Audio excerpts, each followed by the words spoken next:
Hey, it's Sparky Fifer, 1250 AM The Fan in the beautiful Milwaukee, Wisconsin. Follow me on Twitter at Sparky Radio, or do they call it X now, or whatever the hell they're calling it. Bart Winkler is here as well. You can follow him at Winks Thinks. I just realized on our graphic, as we live stream this on the Odyssey Sports YouTube page, I still have that Birdie Twitter logo. So do I have to have that changed by corporate, Bart? Because you're a Odyssey corporate guy too now with CBS Sports Radio. Do I have to change that to an X now going forward then? Is that technically what I should have done? I would like us all to just ignore what Elon's doing. So use the bird, say Twitter, say tweets. I got this dumb black background now on the app too. That's driving me nuts. It's gonna look dumb on your app. Okay, it's an X. Oh, okay. Yeah. But other than that, we're gonna call it Twitter. Okay. We can use the bird. Right. Okay, good. All right, just making sure I was right. Bart Winkler, obviously, you know him. Been doing the morning show on WSSP in Milwaukee for a number of years. Now on CBS Sports Radio. Doesn't officially have his own show, but he's on enough where he might as well have his own show. Because you fill in, well, you do the show. What? How many shows a week are you doing now? You do a show every weekend. Let's be cautious on that because I've been filling in a lot for Bill Ryder. Right. And Zach Gelb. Right. I even filled in once on DA's show. Right.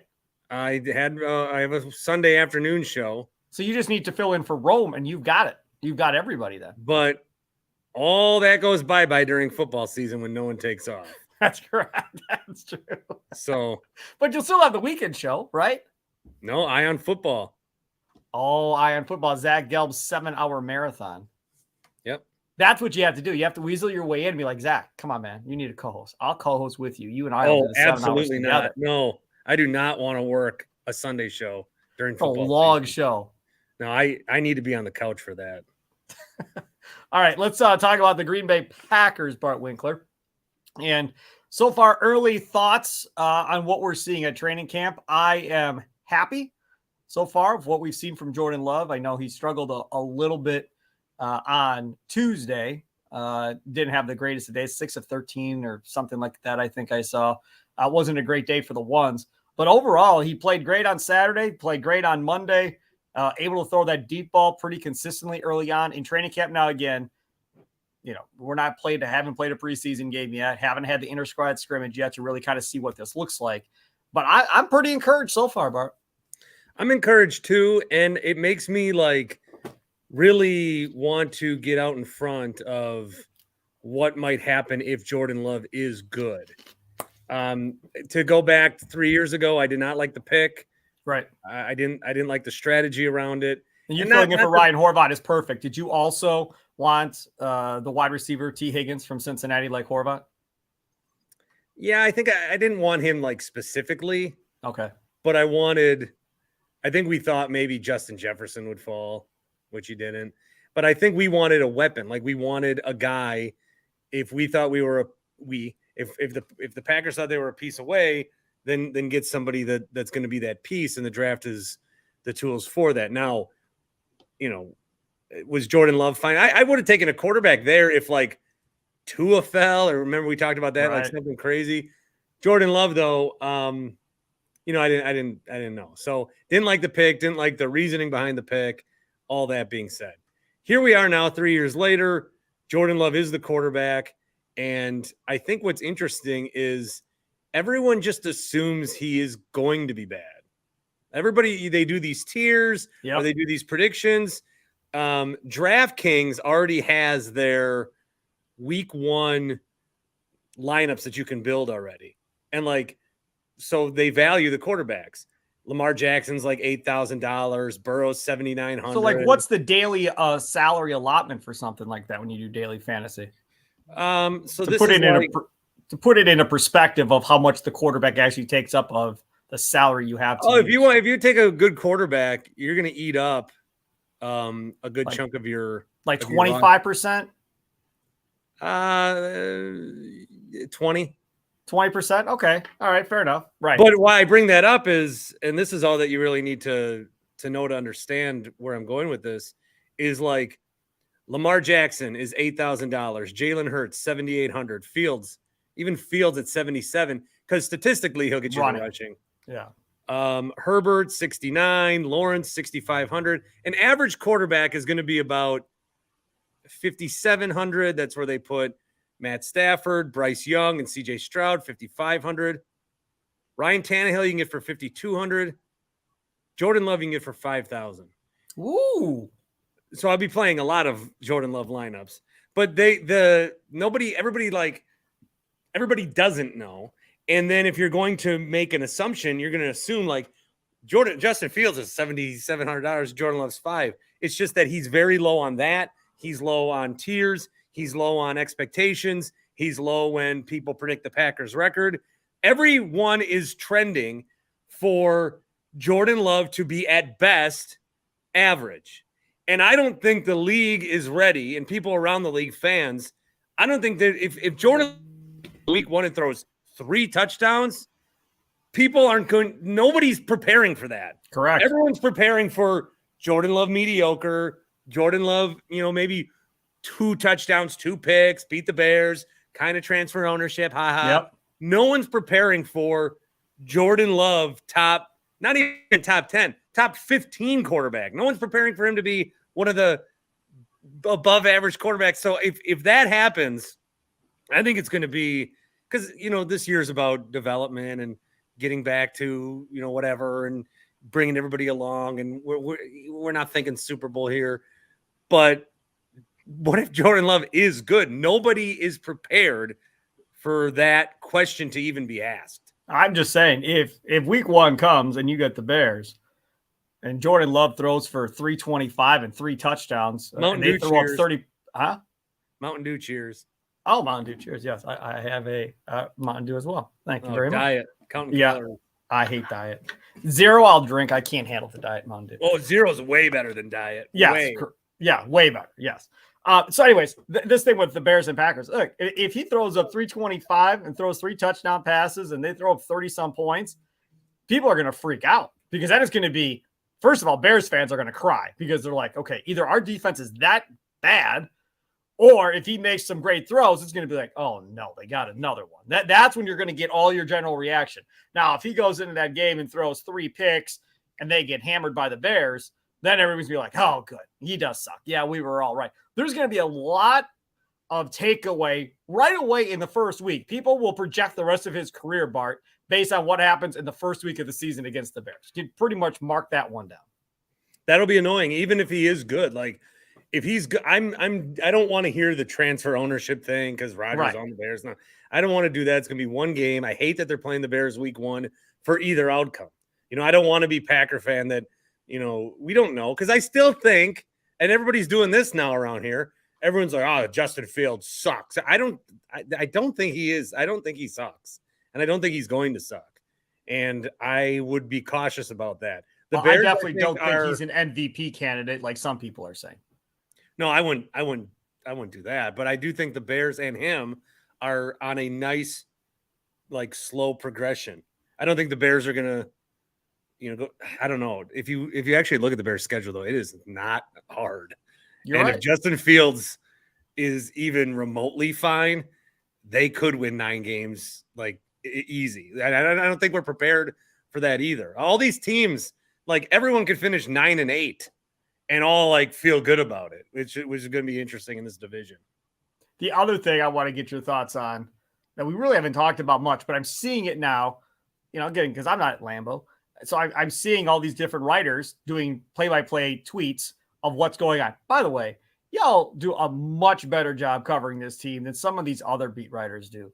I follow a bunch of beat writers from a bunch of different teams. A majority of them aren't tweeting out things that are happening one play after another.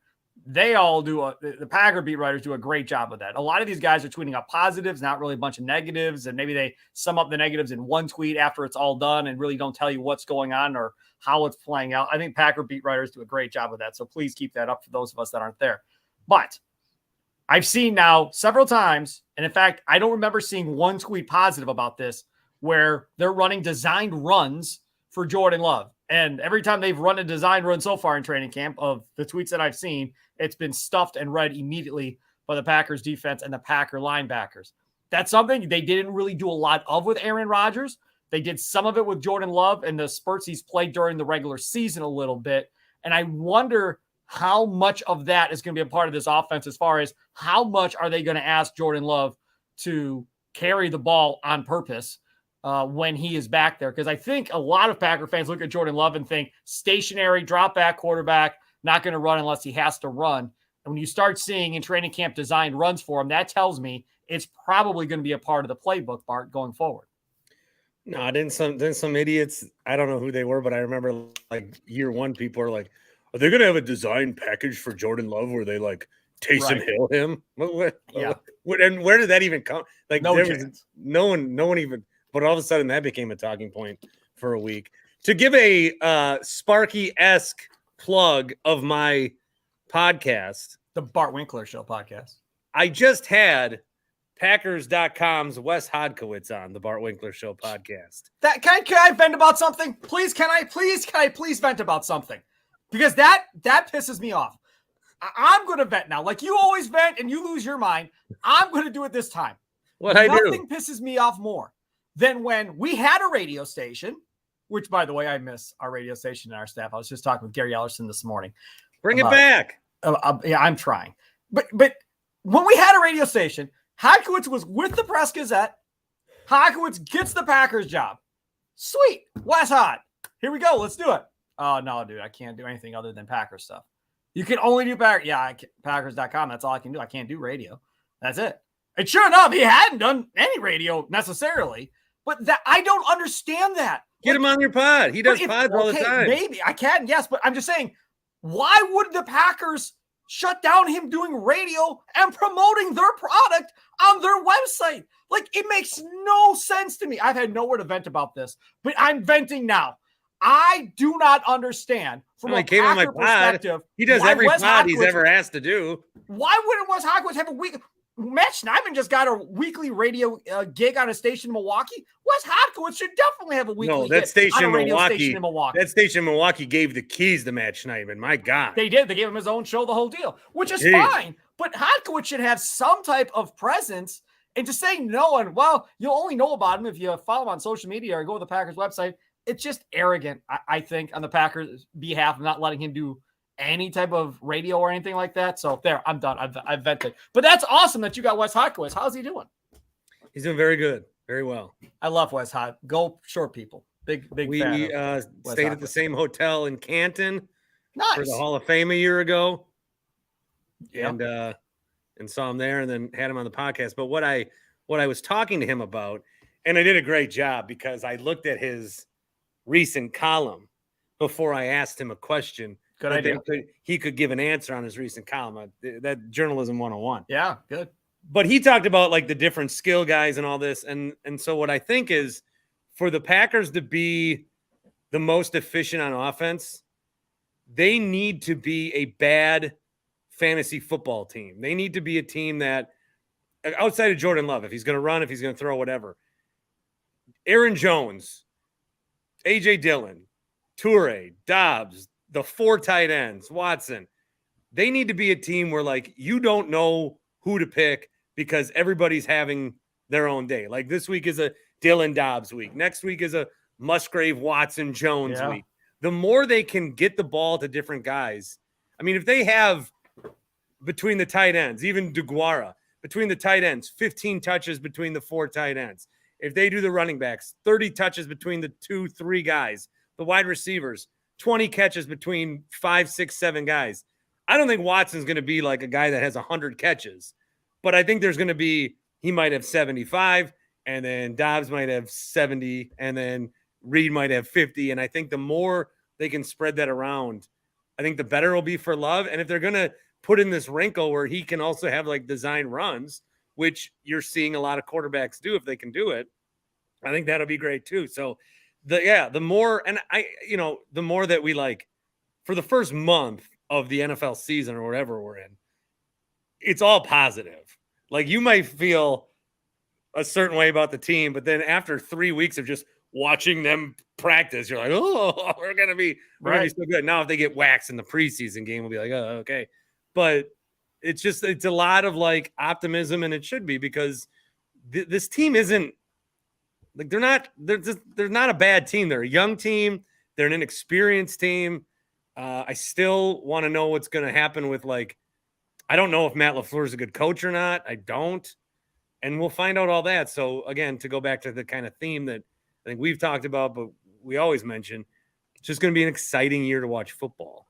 What do you make of family night this year versus family night of Aaron Rodgers and Brett Favre years? Because I feel like there's more interest of seeing this on TV or being there because of Jordan Love and the unknown of people really wanting to see this that aren't going to training camp practices in Green Bay and doing all of this. I don't know what the ratings will look like or numbers will look like, but I bet you there's more interest this year on Saturday than there has been in recent years. Well, it was going to be my fourth viewing priority of Saturday night. Fourth? Yes. One is SummerSlam. Don't care. What else? 2 was supposed to be the U.S. women. That's a whole nother topic. We should do a separate podcast on that completely because I have lots of thoughts. Okay, but go ahead. I, by the way, who was able to stay up and watch that while your old butt was sound asleep while the whole thing was going on. That I set my alarm, didn't wake up for it. Yeah, just ridiculous. Glad I didn't after what happened. I don't know. I think the intrigue. Did you see they want fans to do a whiteout there too? Yes, they want it. That's interesting and different. Mm-hmm. Yeah, there might be some more throws that we can dissect, and I'm sure that we'll dissect family night like it's a week 5 game. I don't know that there's any more hype on that. I think the preseason will bring that certainly, because now you're going to see Jordan Love has barely played with COVID, and then the year he was hurt, he barely even plays preseason games. And I think I'm going to go to the Saturday afternoon one. But wait a second. You transitioned because that's where I was going next. LaFleur's already said, okay, inter-squad scrimmages, Bengals next week. That's going to be a big deal. We're really going to be able to evaluate where we are as a team in that scrimmage. No Joe Burrow anymore for the defense, but offensively, you'll still get their number one defense for the Bengals. He has not committed to how much he's playing Jordan Love and these starters in the preseason. He has not. He just keeps saying, well, we'll kind of just, see what happens and go from there. For me, I want to play a half. First game, second game, third game, play a quarter, whatever, make sure he's good, and then go from there. That's what I'd like to see. And I know the risk of injury, and fans are like, oh, my God, if something happens to Christian Watson or Romeo Doubs because of some stupid preseason game, I'm going to be pissed. I get it. I understand. But I just think reps are everything for this offense right now for the rookie tight ends who have to learn how to run block, and not to mention pass block and not get Jordan Love killed, for the wide receivers to make sure they're running routes and sight adjustments, everything else, make sure they're on the same page. I think he's got to play at least a half in a couple of these games, along with his starting wide receivers, his rookie tight ends. They all need to play. Does Aaron Jones need to play that much? No, Aaron Jones does not need to play that much. But the wide receivers, the tight ends, and Jordan Love, they do need to play that much, I think, at least in preseason. I don't know what your thoughts are on that. I'd like to see him play in the preseason. I think no matter – I don't know if you put all these guys out there in an NFL game, it's going to be a well-oiled machine right away. And if you don't play them a lot in the preseason, then the first couple of weeks will be like, oh, it's kind of like their preseason. But you've got the Bears week 1. You've got Saints and Falcons coming up. Those are games that, you got to think, as a coach, we can all say, yeah, Super Bowl, we're not going to win, maybe the playoffs, Super Bowl, Jordan Love. But if I'm Matt LaFleur, how many, you don't be the coach of the Green Bay Packers and then coach like you're the coach forever. You gotta cherish and utilize every year that you're the coach of the Green Bay Packers. So don't punt the first 3 weeks. Play these guys in the preseason. Yeah, there might be an injury. But then again, it's not like our Super Bowl. Is anybody going to get hurt where our Super Bowl hopes are dashed? Well, it's going to screw up. Listen, we shouldn't be talking about this. Whatever. You can yell at me if it happens. But if they were to lose Jordan Love for the season in preseason or early in the regular season, that screws everything up. And I mean, everything. It's not meant to be, man. Because then Jordan Love has 1 year left on his deal and he's done. And then if you stink, no, because then the world can see Alex Magoo. But hold on a second. I'll be Sean Clifford. But then if he stinks, or Danny Etling, whatever. But if he stink or they stink, and you have Caleb Williams possibly sitting there, or May from North Carolina sitting there, and you have Jordan Love left on 1 year, but you haven't seen him because now he was hurt, and you still don't know what you have, you still got to take the quarterback. At that, it will screw everything up as far as what Goot and LaFleur want to happen out of this situation will be completely destroyed if something happens to Jordan Love for any extended period of time. I think if I can't believe we're talking about this. I think if Jordan Love got hurt and missed the season and the Packers drafted Drake May or Caleb Williams, I think Brian Gutekunst would be okay with that. I think Packer fans would be elated. But I'm just saying, it screws up everything because then everybody like Horvat, who's off this week, he's going to lose his mind. Because then it's like, holy crap, you didn't get to play him at all because of injury and everything else. You could have had T. Higgins with Devontae Adams. How lethal would that have been? And it's going to be ugly. But if they end up with one of those other two, yeah. And with those young wide receivers that you already have, you're in a great position. Or what if this? What if they're there and they go, nope, we still believe in Jordan Love. We're taking Marvin Harrison Jr. We're not taking a quarterback. And we're going to play it out with Jordan Love. Well, then they could get a nice draft trade haul. That'd be great too. Yeah. So I don't know. It'll be interesting to see. All right. Next thing. Let's move on. Talk about the defensive side. Hopefully that is the first and last conversation on the matter.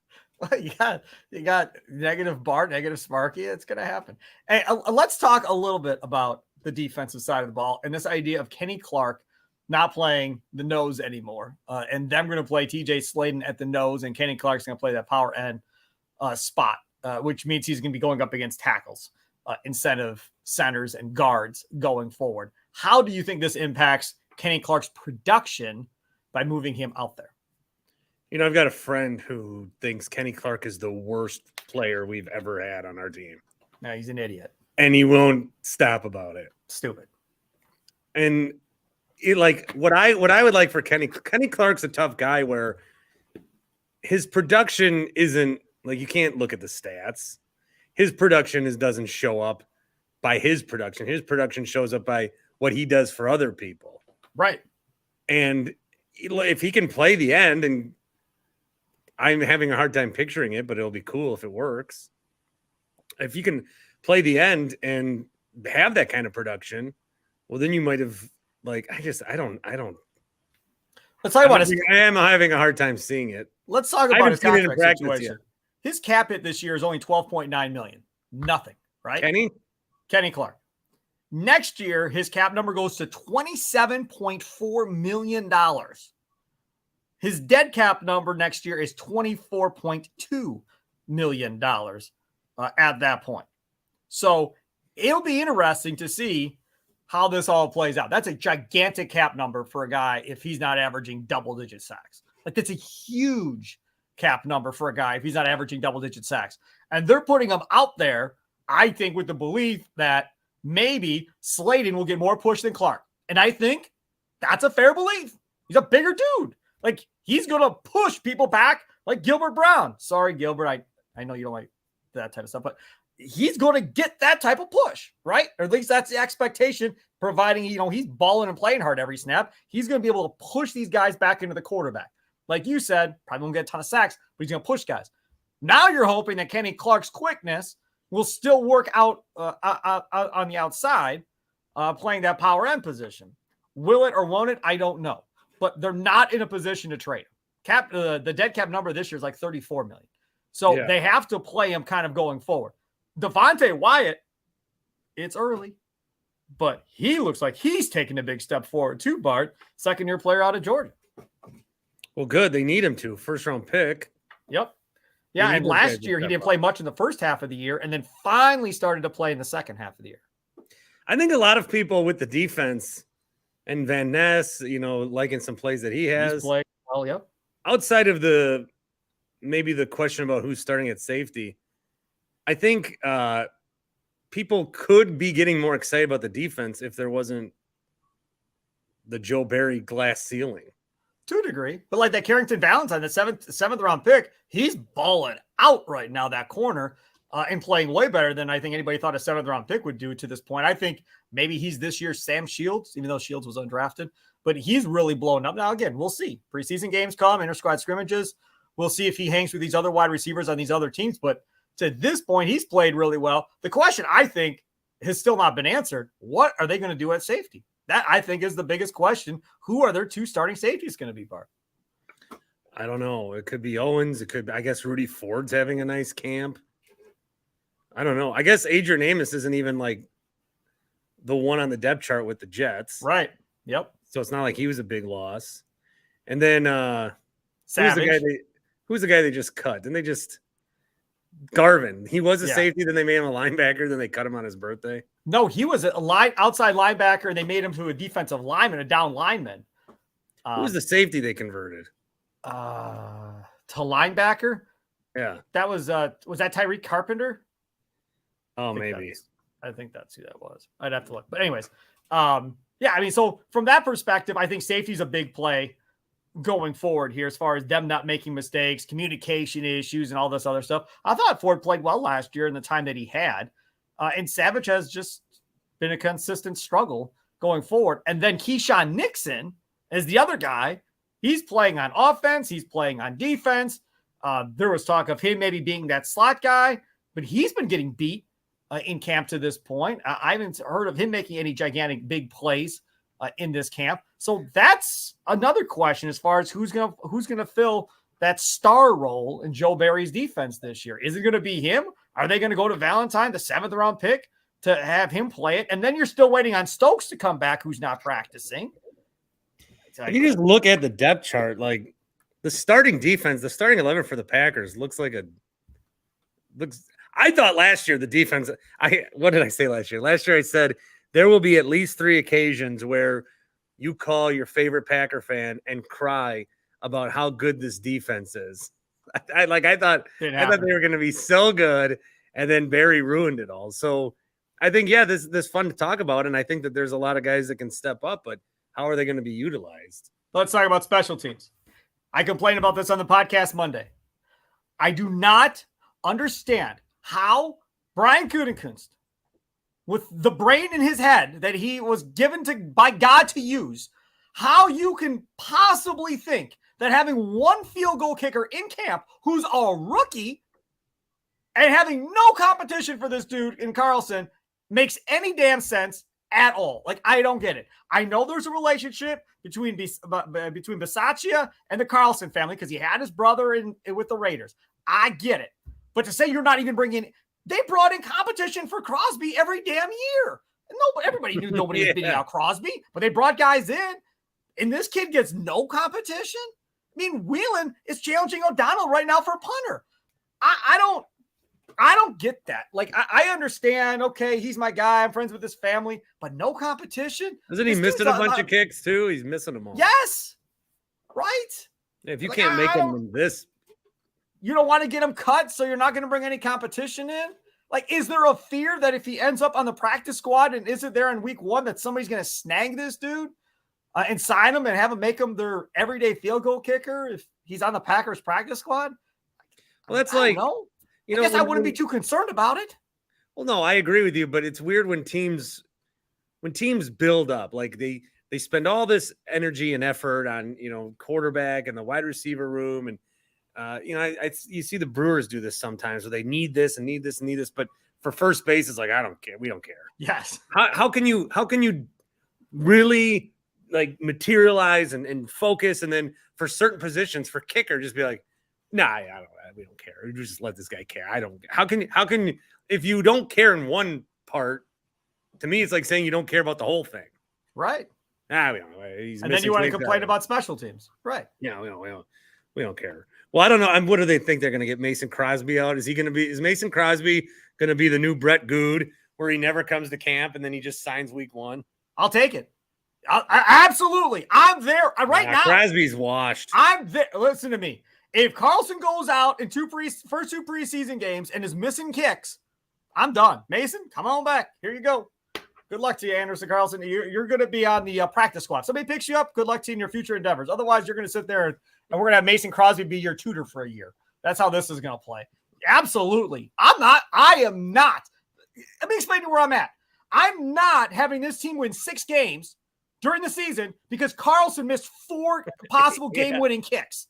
Hell no. How about Jordan Love and his development? And then like when Rodgers' first year, he was good, but he wasn't like clutch because he would lead the team down and they'd score with like 2:12 on the clock. And then the defense will give up a touchdown. So Rodgers can't lead a 2-minute offense. Well, because you're giving him the ball with 20 seconds left and no timeouts at his own 20. Yeah, he didn't convert on those drives. Oh, Jordan Love. What was Jordan Love his first year? Well, he's pretty good, but they only won 5 games. Why? Right. Oh, because the kicker was awful. That's weird. So for me, that's where I'm concerned about. Like, you're already going to have to overcome your defense. Let's not have to overcome the defense and a damn rookie kicker that can't make kicks. And on top of that, he's missing kicks in sunny, dry weather in Lambeau. There's no wind. There's no snow. There's no blowing rain. None of that. And he's still missing kicks. I'm telling you, I have a big issue with the kicker. I might be the only one on planet Earth that cares about the Packers kicker at this point, but I'm okay about it. NFL, quickly here before we wrap this up. Jonathan Taylor, Badger guy, plays for the Colts. We all know I'm a Colts fan and a Packers fan. I'm done. I'm done. They can trade him. See ya. Don't care. Don't need you. Bye-bye. Your team Colts on this? Nobody is paying that dude $16 million if that's what he wants. He's out of his ever-loving mind. Jonathan Taylor. How does Jonathan Taylor be like, I want to trade with Crest? And then Jim Irsay be like, it doesn't matter. We all die. Like, where's that lead? Irsay's a weird dude, man. He's just a weird cat. Well, you're Team Irsay.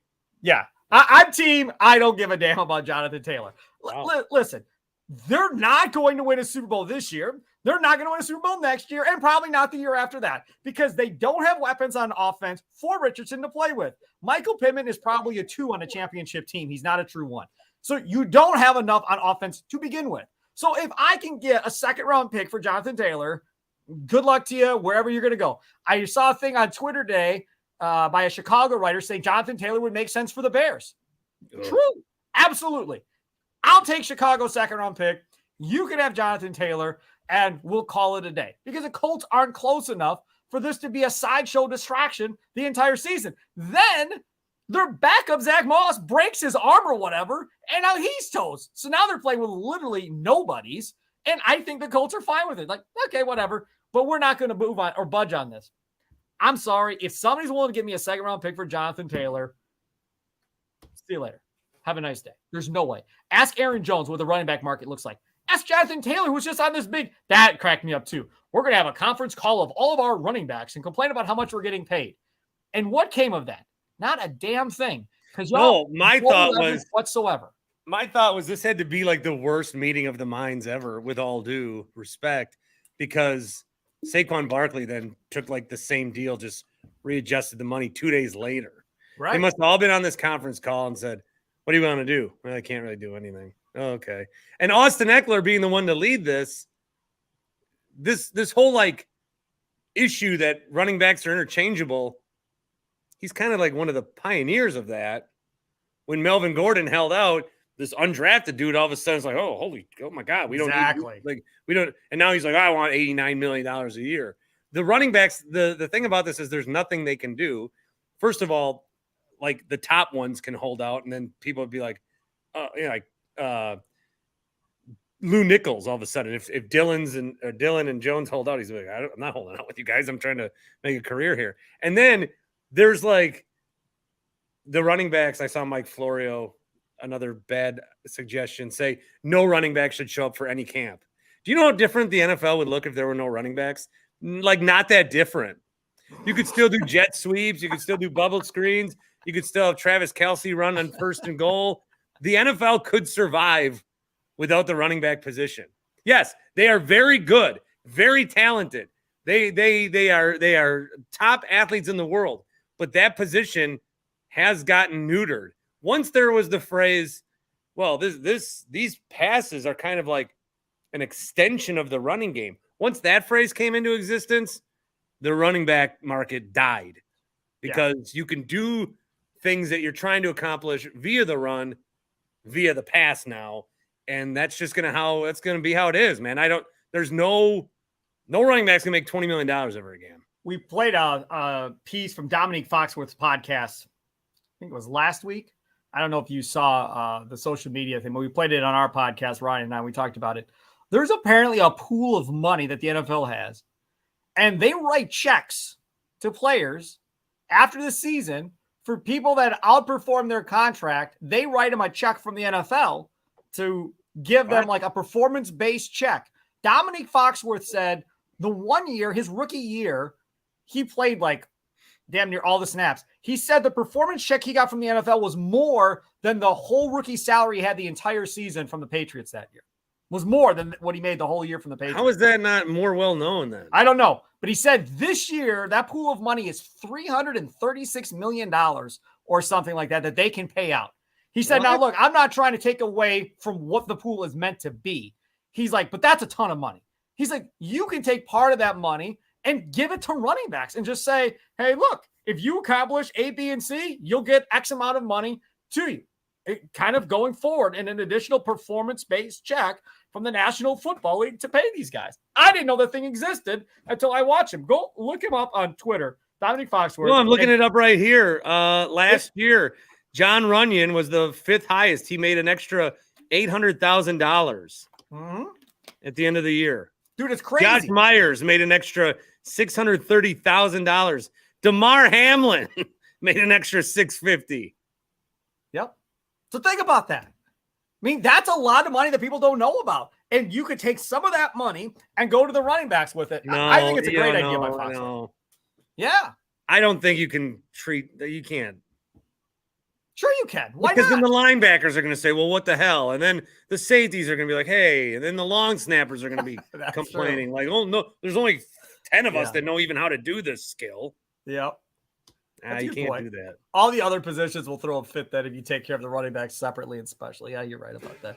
All right, Wings, thanks. So you got our guy, Wes Hotkowitz, on the latest Bart Winkler Show podcast. Any other fun stuff coming up on the Bart Winkler Show podcast? Well, I do aim to do live shows again after Packer games, including preseason, but not the Sunday game or Saturday game I'm going to go to. Right. I don't know. We got some NFL stuff cooking. When are you on CBS Sports Radio for everybody that wants to tune in and listen? The next time I am on is for Zach Gelb on Friday the 4th. And that'll be on 12:50 a.m. The Fan in Milwaukee. You can listen to him fill in 5 to 9 p.m. I got to be honest, not being on Sundays kind of bugs me. We got BetQL on Saturday and Sundays. Yeah, I know. I'm sorry. Sorry about that. What time are you on Sundays? 1 to 5 on the Odyssey app. Yeah. Can't help you there, buddy. No can do. And then next week you're on for Gelb again? Yes, next Friday I'm on again, yes. All right, so the next 2 Fridays, instead of Zach Gelb, you're at Bart Winkler, 5 to 9 on 12:50 a.m. The Fan, if you want to give it a listen. Bart Winkler, thank you so much. Follow him on Twitter at Wings Thinks. And what's the podcast? Is it the Bart Winkler Show on Twitter, or what is it? Right where I show you. Oh, yeah, at Bart Winkler Show. It's right on the video screen on the Odyssey Sports YouTube page. Yeah, follow that for streaming live. Retweets of my personal account. Real dynamic use of that account. Hey, whatever. Do with it as you may. He is Bart Winkler. I'm Steve Sparky Fifer. Download Kurt Long Podcast Monday, Wednesday, and Fridays. Normally posted by 5 p.m. each one of those days Central Time on the Odyssey app or wherever you download your favorite podcasts at. Ryan Horvat's still off on Friday, so hopefully I will be back on Friday to do another show for you on Friday. And then next week, Horvat is back, and I believe he is back then the rest of the football season without taking any more time off. So look forward to that. Bart Winkler, don't use him too much. I need him too. Yeah, I heard about that. What? I'm concerned he's going to get burned out, but we'll see. Maybe he won't, because he does all these other shows around the country too during the day during football season. Well, he liked doing my show because it was his way to do Packer shows, and then he got roped into whatever this nonsense is. Well, yeah, but I mean, doing your show in Milwaukee is what helped get him the BetQL show. So he's indebted to you for life, is how I look at it. I have a Bart Winkler tree. Excuse me? Horvat. Yeah. Toby. Who? Toby Altizer. Oh, yeah, Toby Altizer. He's on the team in Washington, D.C. Yeah. Anybody else? Tim Shea. Yeah, he's doing TV. Yeah, he's doing TV locally. Yeah. Yeah, Bart Winkler tree. Bart Winkler tree. Yeah. All right, very good. There he is, Bart Winkler. Enjoy the rest of your day. Have a good one. And toodles.